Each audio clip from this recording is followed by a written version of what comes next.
रहता है, खाता और सोता है नहीं। जीवन में समय निकाल करके थोड़ा सा भगवान भजन होना जरूरी है। क्योंकि शरीर की शुद्धि कैसे होगी? तन की शुद्धि तो हो जाती है, लेकिन मन की शुद्धि बिना गंगा जल, बिना गोमूत्र, बिना परमात्मा के नाम का नहीं होता है। इसलिए तो ऐसा भजन वजन क्या करा करे लो, बिना करे कल पूजा करेंगे। चला कुछ तो करे लो।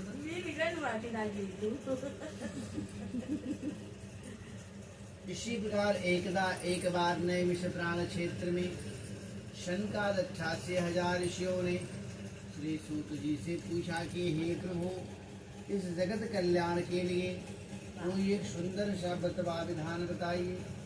देवताओं के ऋषि महर्षि नारद जी वीणा को बजाते हुए श्रीमन नारायण कहते हुए तीनों लोक की परिक्रमा करते हैं।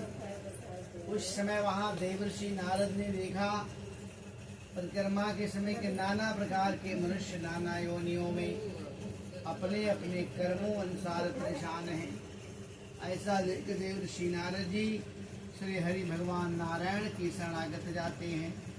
नाथ सकलय संपदा तुम्हारी, मैं सेवकय समेत सूत हारी।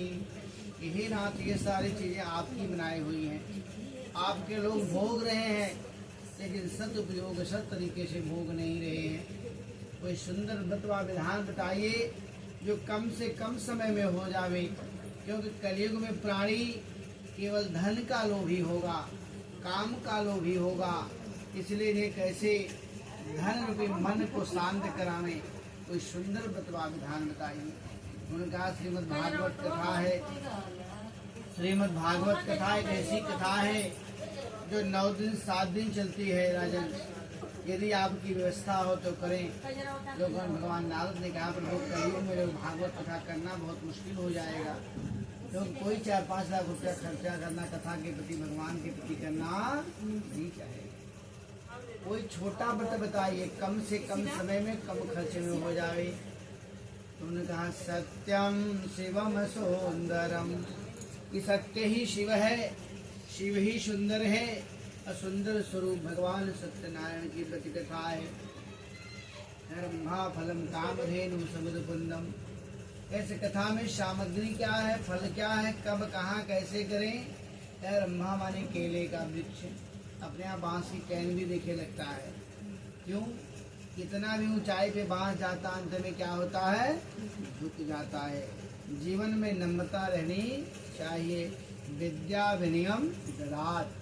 जीवन में धन आ जाए, शरीर में ताकत आ जाए, तो अहंकार ना करें, क्योंकि अहंकार मनुष्य को खोखला कर देता है। जैसे एक डब्बा है, एक रुपये चिल्लर डाल दो, उसको बजाओ तो आवाज़ बहुत आएगी ना हो, और भरा हुआ है तो आवाज़ आने वाली।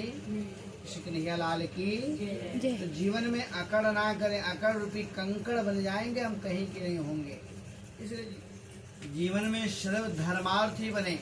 धन अगर भगवान ने दिया तो धर्म से जुड़ जाइए, कुकर्म अकर्म से ना जुड़े, नहीं तो धन जाते देर नहीं लगती। इस प्रकार देवर्षि नारद जी ने कथा का आयोजन कराया। ब्रह्मा फलम, केले के फल भी वही हाल है, काटो 4 पैदा होगा। केले का जो फल है, कितना भी कीड़े पड़ जाए लेकिन कीड़ा नहीं पड़ता है केले में, और भले ही जल जाए, जैसे हमारी दुनिया बनी है, लेकिन प्रेम कम होना नहीं चाहिए। ब्रह्मा फलम कामधेनु समुद्रपुण्यम। गाय के दूध और घृत अमृत के समान होते, इसलिए चरणामृत और पंचामृत इन्हें कहा जाता है। 6 आटे का चूर्ण, हलवा, पंजीरी आदि इत्यादि को बनावें और अपने भाई बांधवों को निमंत्रण देवें। मकर संक्रांति शुभ तिथियों में अन्य में कथा सुन करके जीवन को सार्थक करें। यह पुण्यदायिनी, फलदायिनी, विश्वदायिनी, यज्ञदायिनी कथा है। जो जिस रूप में सुनता हुआ करता है, उसे वैसा फल मिलता है। धनहीन को धन, धनहीन को वन, संतानहीन को संतान मिलती है।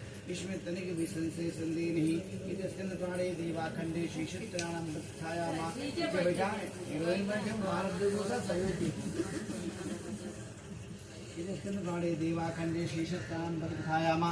अध्याय कीजिए प्रेम से। गोविंद बिहारी लाल की जय।